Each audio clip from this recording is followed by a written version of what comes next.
श्री गिरिराज धरण की जय, श्री वल्लभाधीश की जय। संबंध 11वां श्लोक प्रारंभ करना है, पढ़ लेते हैं क्या होने वाला है इसमें। जब दो गुणों को दबाकर एक गुण बढ़ता है तब उस बढ़े हुए गुण के क्या लक्षण होते हैं। अब ये बताने के लिए भगवान पहले बढ़े हुए सत्व गुण के लक्षणों का वर्णन करते हैं। अब एक एक गुण के लक्षण का वर्णन करेंगे कि सत्व गुण बढ़ रहा है तो क्या, जब फिर आगे आएगा रजोगुण के बारे में, फिर आएगा तमोगुण के बारे में। सर्वद्वारेषु देहे अस्मिन् प्रकाशः उपजायते ज्ञानम यदा तदा विद्याद् विद्वम् सत्वमित्युत। व्याख्या: जिस समय रजोगुणी और तमोगुणी वृत्तियों को दबाकर सत्वगुण बढ़ता है उस समय संपूर्ण इंद्रियों में तथा अंतःकरण में स्वच्छता निर्मलता प्रकट हो जाती है। हम भी जानते हैं कि जो सतोगुणी व्यक्ति होता है उनका हृदय बड़ा ही निर्मल होते हैं, बड़े ही स्वच्छ मन वाले होते हैं, मलिनता नहीं होती उनके उनका अंतःकरण मलिन नहीं, उनका अंतःकरण बहुत ही निर्मल, बहुत ही स्वच्छ होता है, पवित्र अंतःकरण होता है, शुद्ध। जैसे सूर्य के प्रकाश में सब वस्तुएं साफ साफ दिखती है, ऐसे ही स्वच्छ बहिर्करण और अंतःकरण से शब्द आदि पांचों विषयों का यथार्थ रूप से ज्ञान होता है। मन से किसी भी विषय का ठीक ठीक मनन चिंतन होता है। सतोगुणी व्यक्ति को भी चिंतन मनन करता है तो उसको बिल्कुल सही सही उसकी बुद्धि उनकी सही काम करती है, ऐसे समझ लीजिए। अब तमोगुणी व्यक्ति तो कोई विचार भी कर रहा है तो उसका विचार भी वो उल्टा सीधा ही होता है, अज्ञान पूर्वक।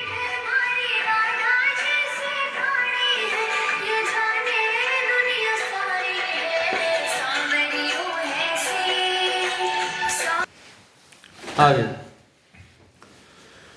इंद्रियों और अंतःकरण में स्वच्छता निर्मलता होने से सत क्या है और असत क्या है, कर्तव्य क्या है और अकर्तव्य क्या है, लाभ किसमें है और हानि किसमें है, हित किसमें है और अहित किसमें है, आदि बातों का स्पष्टतया ज्ञान यानी विवेक हो जाता है। किसी तामसिक व्यक्ति तमोगुणी व्यक्ति से अगर हम पूछेंगे भी कि क्या सही है क्या गलत है, धर्म किसे कहते हैं अधर्म किसे कहते हैं, तो उसकी अलग ही परिभाषा होगी। तमोगुणी व्यक्ति की तो अलग ही होगी, जीवन का लक्ष्य क्या है उससे पूछोगे तो वो अलग ही बताएगा। पर एक सतोगुणी व्यक्ति के पास ये ज्ञान होता है कि हाँ क्या सही है और क्या गलत है, वास्तविकता में क्या सही है और क्या गलत है, कि भगवान का भजन हम लोग क्यों कर रहे हैं, वरना नहीं करें, पर क्यों कर रहे हैं, क्यों आवश्यक है। जीवन का लक्ष्य भगवत प्राप्ति है। बाकी लक्ष्य आप कोई भी बना लीजिए, हमने अनेक जन्म भोग लिए और आज हम यहाँ बैठे हैं, इसका मतलब हमारे पुनर्जन्म होते आए हैं, हमें भगवत प्राप्ति नहीं हुई। भगवत प्राप्ति हो गई होती तो वापस यहाँ आते नहीं। तो इसका मतलब भगवत प्राप्ति हमें हुई नहीं है, इसका मतलब अनेक जन्मों से हम सारे भोग भोगते हुए ही तो आ रहे हैं। मैंने अगर सारे भोग नहीं भोगे होते, मेरा संसार में किसी से पहले संबंध नहीं रहा होता, मैंने सारे संबंध त्याग दिए होते, वही आशा एक राम जी से दूजी आशा छोड़ दे, नाता एक राम जी से दूजा नाता तोड़ दे। जब अगर मैंने दूजा नाता तोड़ दिया होता तो मुझे भगवत प्राप्ति हो चुकी। मैं यहाँ बैठा हूँ, इस बात का सबूत है कि पहले मैंने संबंध इस संसार में कहीं ना कहीं किसी ना किसी वस्तु से तो मेरा था, और उसी के कारण मुझे फिर से जन्म लेना। अब ये इस जन्म पर अब फिर से निर्भर करता है कि इस जन्म में मेरे जब तक मृत्यु को प्राप्त नहीं होता, ये शरीर जब तक मृत्यु को प्राप्त नहीं होता तब तक मेरे कोई संबंध संसार में बचते हैं या नहीं, इस पर निर्भर करता है। अगर मृत्यु को प्राप्त करने से पहले सारे संबंध छूट गए और एक संबंध बस भगवान से अगर मेरा जुड़ गया, परमात्मा से, मेरे तो गिरधर गोपाल दूसरो न कोई, तो मुझे भगवत प्राप्ति हो। बहुत ही सरल है ऐसे देखा जाए तो भगवत प्राप्ति। अब यही बात है, देखो अब भजन ये मेरी सहायता कर रहा है संसार से संबंध तोड़ने में, भगवान से संबंध जोड़ने में। जितना मैं भजन करता हूँ, जितनी मैं भगवत कथा भगवत भाव का स्मरण करता हूँ, चिंतन करता हूँ, मनन करता हूँ, श्रवण करता हूँ, उतना ही मैं भगवान के समीप पहुंच जाता हूँ। 24 घंटे में से जितना समय भगवान को दे रहा हूँ उतना समय तो उन्हीं के करीब हुआ। अभी ये जो 1 घंटा हम यहाँ पे भगवान का पाठ और इसमें दे रहे हैं, अब इसमें संसार का चिंतन नहीं हो रहा है। अभी मैं चाह के भी संसार का चिंतन नहीं कर सकता, कैसे करूँगा आप बताइए। अभी भगवान का पाठ चल रहा है, भगवान की वाणी के बारे में बात कर रहे हैं, शास्त्रों का स्वाध्याय कर रहे हैं, अभी मैं संसार का चिंतन कैसे करूँ। तो ये 1 घंटा शुद्ध भगवान के चिंतन में जा रहा है, शुद्ध भगवान के भजन में जा रहा है, शुद्ध भगवान की लीला अभी हम जैसे महाभारत प्रारंभ करेंगे, फिर भागवत प्रारंभ करेंगे, तो उसमें भगवान के लीला का ही श्रवण करेंगे। अभी भगवान के वचनों का श्रवण कर रहे हैं, उनका स्वाध्याय कर रहे हैं, उनका चिंतन कर रहे हैं, उनका मनन कर रहे हैं। इस प्रकार से बाकी का समय भी जैसे जैसे हम धीरे धीरे जब संसार से हटा के भगवान को देने लग जाएंगे, भगवत प्राप्ति के उतने ही समीप हो जाएंगे, उतने ही नजदीक पहुंच जाएंगे। आगे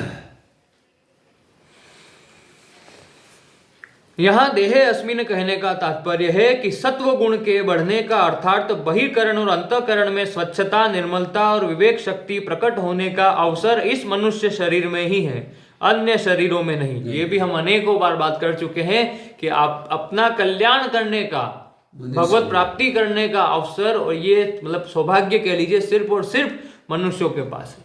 कोई भी नीची योनि, कीट पतंग, कीड़े मकोड़े, जानवर, कुत्ता बिल्ली, किसी उनके पास में नहीं है, पशु पक्षियों के पास में ना ही देवी देवताओं के पास में। देवी देवता भी मनुष्य योनि के लिए तरसते हैं, क्योंकि वो भी भोग रहे हैं, अपने पुण्यों का फल वहां सुख के रूप में भोग रहे हैं। उन्हें भी भगवत प्राप्ति नहीं हो सकती। भगवत प्राप्ति के लिए उन्हें वापस मनुष्य जन्म लेना पड़ेगा। मनुष्य जन्म लेंगे, अब यहीं से अब फिर निर्भर करेगा उन्होंने भजन किया कि क्या किया, संसार का चिंतन किया या फिर भजन किया तो अच्छी परमार्थ का चिंतन किया। अब परमार्थ का चिंतन किया तो भगवत प्राप्ति होगी, वरना परसी पुरसी मनुष्य योनि ही एक ऐसी योनि है जिससे मनुष्य अपना कल्याण कर सकता है, भगवत प्राप्ति कर सकता है। और कोई भी योनि अन्य, चाहे वो हमसे ऊंची हो या नीचे, वो नहीं कर सकती। आगे भगवान ने तमोगुण से बंधने वालों के लिए सर्वदेही नाम पद का प्रयोग किया है, जिसका तात्पर्य है कि रजोगुण तमोगुण तो अन्य शरीरों में भी बढ़ते हैं, पर सत्व गुण मनुष्य शरीर में ही बढ़ सकता है। ये भी बात है, ये भी कल परसों आई थी, ज्यादा विस्तार में नहीं आई, कि जैसे कुत्ते बिल्ली की जो योनियां, ये तो वैसे ही सब तमोगुणी ही है, शेर आदि जिनकी भी है, इनके अंदर रजोगुण तमोगुण तो बढ़ता घटता रहता है, इनके अंदर सतोगुण नहीं बढ़ता। अब कोई शेर की अगर मैं बात करूं, शेर सतोगुणी नहीं होता कि मैं तो मांसाहार नहीं हूं, हो ही नहीं सकता। कोई शेर ऐसा नहीं कहता, वो सतोगुणी नहीं हो सकता। वो तमोगुणी और रजोगुणी ही उनके अंदर उनका स्वभाव होता है। सतोगुण सिर्फ और सिर्फ मनुष्यों में ही पाया जाता है। वो तो भोग ही भोगते और कुछ करते हैं, मतलब गुणों की, पर गुण तो बने ना। ये पृथ्वी, ये जड़ की जो बात, चैतन्य, जड़, संसार, पृथ्वी, तीनों गुणों से मिलकर बना है ना। तो एक के पत्थर भी तो है, वो उसमें भी तीनों गुण तो व्याप्त है, ऐसे कह रहे हैं। तो शेर आनी जितनी भी योनियां है, इनके अंदर भी ये बने तो गुणों से ही है। स्वयं की बात है तो स्वयं तो गुणातीत होता है, पर ये शरीर तो तीनों गुणों द्वारा निर्मित है। अब ये शरीर तीनों गुणों द्वारा निर्मित है, तो वैसे बाकी जो कीट पतंग, जानवर, पशु पक्षी है, उनके भी तो शरीर है, वो सब भी तीनों गुणों द्वारा निर्मित है। उनमें गुण है, पूरा संसार इन तीनों गुणों से मिलकर ही बना है। अब संसार में जितनी भी वस्तुएं हैं सब उन तीनों गुणों के अधीन ही हुई ना, ऐसे कह रहे हैं। भोग योनियां तो है तो भोग तो भोगना है, पर भोग योनि में कौन सी है और तुमके अंदर गुण कौन से पाए जाते हैं ज्यादा, तो रजोगुण और तमोगुण, ये बात हो रही। आगे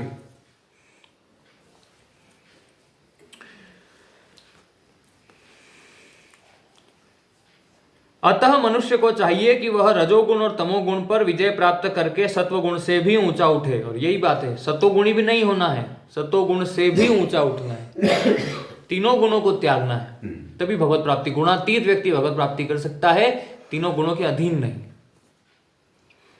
इसी में मनुष्य जीवन की सफलता है। भगवान ने कृपा पूर्वक मनुष्य शरीर देकर इन तीनों गुणों पर विजय प्राप्त करने का पूरा अवसर, अधिकार, योग्यता, सामर्थ्य, स्वतंत्रता दी है। भगवान ने हमें सब कुछ दिया है, भगवान की हमारे ऊपर कृपा है। अब हम उसका उपयोग नहीं कर रहे तो उसमें गलती, दोष किसका है, हमारा कि भगवान का? अपना है, अपना है। भगवान ने तो हमें सब कुछ दे दिया, शास्त्र दे दिया सामने, संत महात्मा दे दिए, गुरुजन दे दिए, अब क्या बचा? आपको खुद ही करना है, पर आप नहीं कर रहे तो अब आपकी गलती। हाव वेणो दवा आपीने ज खानी पड़ेगा तो हाव व्यवहार।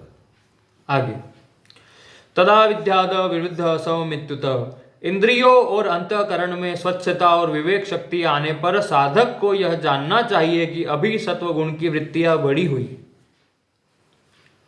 इंद्रियों, फिर से बोलता हूं, इंद्रियों और अंतःकरण में स्वच्छता और विवेक शक्ति आने पर साधक को यह जानना चाहिए कि अभी सत्वगुण की वृत्तियां बढ़ी हुई है।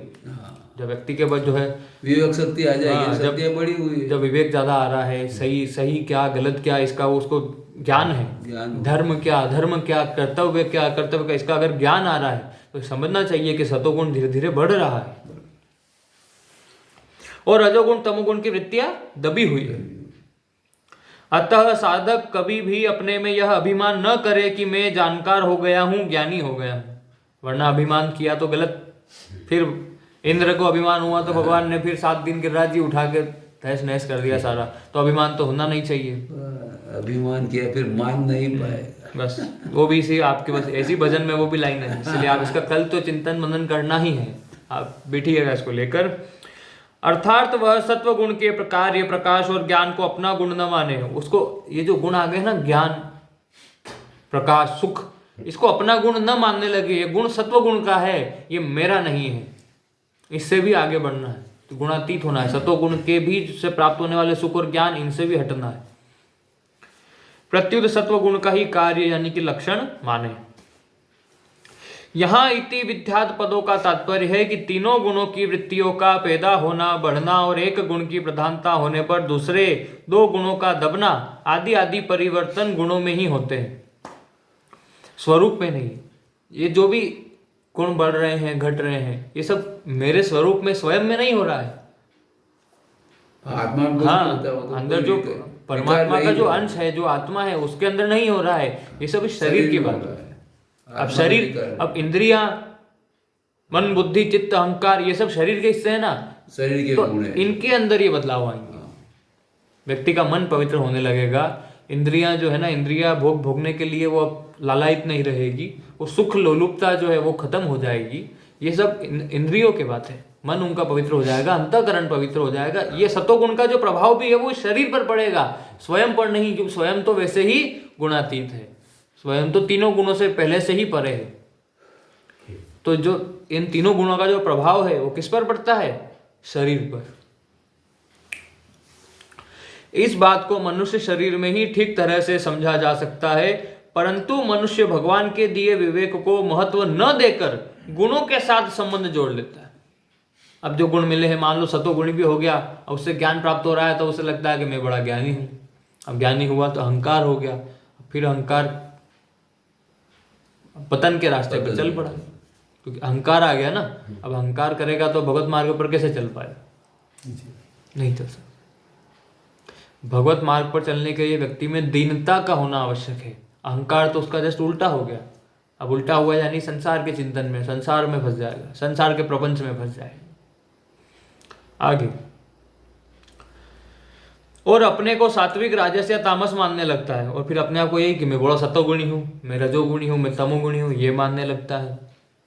मनुष्य को चाहिए कि अपने को ऐसा न मानकर सर्वथा निर्विकार अपरिवर्तनशील जाने। अपने आप को हमेशा निर्विकार मानकर चले कि मेरा स्वरूप तो निर्विकार है, ये शरीर का है। ये जो गुण है, गुणों का प्रभाव है, वो इस शरीर पर है, मुझ पर नहीं है। आगे, तीनों गुणों की वृत्तियां अलग अलग बनती बिगड़ती है, इसका सबको अनुभव है। स्वयं परिवर्तन रहित और इन सब वृत्तियों को देखने वाला है। जो स्वयं है वो तो इन सबको देख रहा है। आज मैं मेरे शरीर में जो भी बदलाव हो रहे हैं, मैं उनको देख पा रहा हूँ। मैं देख रहा हूँ कि हाँ, क्या बदलाव आ रहे हैं, कहाँ जा रहा है, मैं है ना, ये शरीर किस रास्ते पर लेकर जा रहा है, मुझे किस रास्ते पर लेकर जा रहा है। मुझे भगवत प्राप्ति के मार्ग पर, कि हाँ मुझे बस इस 3.5 हाथ के जो है ये जो घर है, इस घर से मुझे निकाल कर उस ब्रह्म में विलीन कर देगा, या वापस मुझे ये शरीर छोड़कर कोई दूसरा शरीर में जाना पड़ेगा। आगे, यदि स्वयं भी बदलने वाला होता तो इन वृत्तियों के बनने बिगड़ने को कौन देखता? परिवर्तन को परिवर्तन रहित ही जान सकता है। अगर स्वयं यानी आत्मा जो है, आत्मा भी अगर परिवर्तनशील होती तो वो ये देख ही नहीं पाती कि इस शरीर में क्या बदलाव आ रहे हैं। क्योंकि आत्मा में कोई नया व्यक्ति आ गया, उसे अब यहाँ किसी नए व्यक्ति पर बिठा दिया जाए तो उसको कैसे पता रहेगा कि यहाँ पहले क्या था? यहाँ पे वो वही बता सकता है जो हमेशा से एक ही व्यक्ति जो बैठा हुआ है, जो पहले से यहाँ पे। यानी आत्मा हमेशा से परिवर्तनशील नहीं है, तभी वो बैठी और तब से देख रही है कि हाँ ये बदलाव आ रहे थे, पहले ये था, आज ये है, आज ये है, ऐसा। नई आत्मा अगर होती तो पहले क्या था कैसे पता चलेगा? किसी नए व्यक्ति को पहले के बारे में कैसे पता होगा? नहीं पता सकता ना। ऐसे जब सात्विक वृत्तियों के बढ़ने से इंद्रियों और अंतःकरण में स्वच्छता निर्मलता आ जाती है और विवेक जागृत हो जाता है, तब संसार से राग हट जाता है और वैराग्य हो जाता है। फिर वैराग्य स्वतः ही व्यक्ति के अंदर आने लगता है। सतोगुणी व्यक्ति, जैसे जैसे भगवान का चिंतन आप भजन करने लगोगे, अपने आप संसार से राग खत्म होने लगे, वैराग्य जागृत होने लगेगा, अशांति मिट जाती है और शांति आ जाती है। भगवान श्री कृष्ण गीता में कहते हैं, वो श्लोक जा चुका है, पहले ही था, त्यागात शांति अनंतराम, यानी कि त्याग करने पर व्यक्ति को शांति प्राप्त होती है। अब त्याग मतलब वही वैराग्य। संसार का जब व्यक्ति त्याग कर देता है तब उसे वास्तविक शांति, तब उसे वास्तविक परम परमानंद सुख उसका वो प्राप्त होता है उसे। त्यागात शांति अनंतराम। आगे, लोभ मिट जाता है और उदारता आ जाती है। अब आप देखिए, साधु संत महात्मा उदार होते हैं, लोभी। अब वो तो लोभी तो चलो ठीक है, अब भगवा वस्त्र पहनकर कोई भी व्यक्ति अगर अपने आप को सन्यासी कहने लगे तो इसलिए अब उनके अंदर हमको ये गुण दिखाई देते हैं, लोभ वगैरह। बाकी जो सच्चे, जो बिल्कुल जीवन मुक्त महापुरुष संत महात्मा होते हैं, उनके अंदर ये भावनाएं नहीं दिखाई देती, लोभ लालच नहीं होता। वो उदार होते हैं, उनके पास जो होता है वो बस दूसरों की सेवा में ही लगाते हैं, ऐसा नहीं करते, तो अपने खुद के लिए उसका उपयोग नहीं करते। आगे, प्रवृत्ति निष्काम भाव पूर्वक होने लगती है। भोग और संग्रह के लिए नए नए कर्मों का आरंभ नहीं होता। कोई नए नए कर्मों का आरंभ नहीं होता। जो सतोगुणी व्यक्ति होता है, नए नए कर्मों का आरंभ कौन करता है? तीनों गुणों में से रजोगुणी करता है। तमोगुणी तो कोई कर्म करेगा ही नहीं, वो तो आलसी है, पड़ा रहेगा आलस्य और प्रमाद में। और सतोगुणी भी नहीं करता, क्योंकि वो सारे कर्मों और बंधनों से हटने लग जाता है। रजोगुणी नवीन नवीन कर्म करते रहना चाहता है। नवम नवम नवम नवम, ये हमारे मन की प्रवृत्ति है। ये शब्द याद रखिएगा आप, क्या? नवम नवम, कि हमारा मन जो है वो हमेशा उसे कोई नए, आप एक चीज दे दीजिए उसे, कुछ दिनों में उसे अच्छा लगेगा, फिर बोर हो जाएगा। रजोगुण मतलब राजा लोगों वगैरह, पैसे वाले को ऐसे रजोगुण होता है। चलिए आगे। तो भोग और संग्रह के लिए नए नए कर्मों का आरंभ नहीं होता। मन में पदार्थों भोगों की आवश्यकता पैदा नहीं होती। आगे कुछ नया लाना, ये चाहिए वो चाहिए, नहीं। सतोगुणी व्यक्ति शांत होता है, तृप्त होता है, संतुष्ट होता है कि जो है ठीक है, जो आवश्यकता है वो लेके आएगा, बाकी नहीं। अनावश्यक नहीं करता कुछ भी व्यय। प्रत्युत निर्वाह मात्र की दृष्टि रखता है। वही बात, अपना जीवन निर्वाह के लिए जो आवश्यक है बस वही लेकर आता है। हर एक विषय को समझने के लिए बुद्धि का विकास होता है। हर एक कार्य सावधानी पूर्वक और सुचारू रूप से होता है। कार्यों में भूल कम होती है। वो कोई भी, चाहे वो सांसारिक काम भी कर रहा हो, तो उसमें भूल बहुत कम होती है। कभी भूल हो भी जाती है तो उसका सुधार होता है, लापरवाही नहीं होती। सत असत कर्तव्य अकर्तव्य का विवेक स्पष्टतया जागृत रहता है। अतः जिस समय सात्विक वृत्तियां बढ़ी हो, उस समय साधक को विशेष रूप से भजन ध्यान आदि में लग जाना चाहिए। और हाँ, जैसे ही हमारी वृत्ति सात्विक हुई, आप कोशिश करें कि जल्दी जल्दी भगवत भजन पे लग जाएं, ताकि हम आगे बढ़ सके। पता चला फिर आपको कुछ भी गलती हुई, पतन हो गया, फिर तब भजन नहीं हो पाएगा। आपने सबने सुना, दुख में सुमिरन सब करे, सुख में करे न कोई। जो सुख में सुमिरन करे, फिर दुख का है कोई। जब परेशानी आती है तो व्यक्ति जो सुमिरन भी कर रहा है, वो तो सकाम भाव से कर रहा है कि मेरी परेशानी दूर हो जाए, पर वो निष्काम भाव से नहीं कर पाता। निष्काम नहीं कर रहा, सकाम। मेरी बात सुनिएगा, मैं क्या कहना चाह रहा हूँ यहाँ पे, उल्टी बात कह रहा हूँ इसलिए कि सुख में सुमिरन सब करे, दुख में करे ना, सॉरी, दुख में सुमिरन सब करे, सुख में करे ना कोई। जब परेशानी आती है तो भगवान सबको याद आते हैं, पर वो सकाम भाव से याद आते हैं कि मेरी ये परेशानी दूर कर दो। पर जब निष्काम भाव की बात आती है तो तब व्यक्ति वो व्यक्ति तभी कर पाता है, एक आम आदमी, जब वो सुखी होता है, मतलब नॉर्मल। आज मैं पूरी तरीके से स्वस्थ हूँ तो मैं भगवान का भजन चिंतन मनन अच्छे से कर सकता हूँ। किसी दिन मेरा स्वास्थ्य अगर खराब है तो उस दिन भगवान का माला पाठ पूजा चिंतन मनन करना मेरे लिए मुश्किल हो जाए। मान लीजिए मैं बड़ा पीड़ा में हूँ, दर्द में हूँ, अब उस दिन भगवान नाम लेना इतना आसान नहीं होता। वो वही कर सकता है जिसे उसका अभ्यास हो, बाकी नहीं कर पाता व्यक्ति। इसलिए जब व्यक्ति सतोगुणी हो चुका है कि आप सतोगुण अभी अच्छे हैं, उसमें सतोगुणी व्यक्ति है, तो भगवान का भजन चिंतन मनन करके अभ्यास करता रहे। क्योंकि अगर पतन हो गया किसी कारण से, तमोगुण या ऐसी प्रवृत्ति है, क्योंकि ये बढ़ती घटती रहती है, ये डेली में भी बढ़ती घटती है। आप किसी दिन बहुत तमोगुणी, आपने भोजन को इस प्रकार कर लिया तो आपका उस दिन मन नहीं लगता वो आपका भजन में, भाव बदल जाते हैं व्यक्ति के। और अगर आप सोचिए, आप अभी तीर्थ करने चले जाइए, आप तीर्थ पे चले जाएंगे धाम में, तो अपने आप वहाँ पे भगवान के भाव में मन लगने लगता है। और किसी शादी में चले जाइए, शादी में गाने बज रहे हैं, और वहाँ पे भगवान का चिंतन मनन करने का मन नहीं करेगा आपका, यानी फर्क। हाँ, ऐसे आगे। इसलिए अगर हम धाम में बैठे हुए हैं, भगवान के धाम तीर्थ गए हुए हैं, तो ज़्यादा से ज़्यादा भगवान का नाम लें, वहाँ पे जाके टाइम पास ना करें, ऐसे आगे। अतः जिस समय सात्विक वृत्तियां बड़ी हो, उस समय साधक को विशेष रूप से भजन ध्यान आदि में लग जाना चाहिए। ऐसे समय में किए गए थोड़े से साधन से भी शीघ्र ही बहुत लाभ हो सकता है, क्योंकि तमोगुणी होने पर तो बहुत भजन करना पड़ेगा, फिर सतोगुणी व्यक्ति थोड़ा भी करेगा तो जल्दी लाभ होगा। परिशिष्ट भाव। प्रकाश और ज्ञान दोनों में भेद है। प्रकाश का अर्थ है इंद्रियों और अंतःकरण में जागृति, अर्थात रजोगुण से होने वाले मनोराज्य का, तथा तमोगुण से होने वाले निंद्रा, आलस्य और प्रमाद का न होकर स्वच्छता होना। ज्ञान का अर्थ है विवेक, अर्थात सत असत, कर्तव्य अकर्तव्य, नित्य अनित्य, ग्राह त्याज्य आदि का ज्ञान होना। अब इसी के साथ आज करें। हाँ करो। ओम शांति शांति शांति।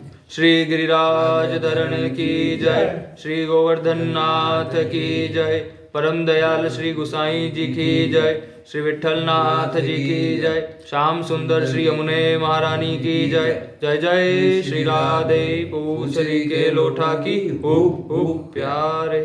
अब आप प्रवचन पूरा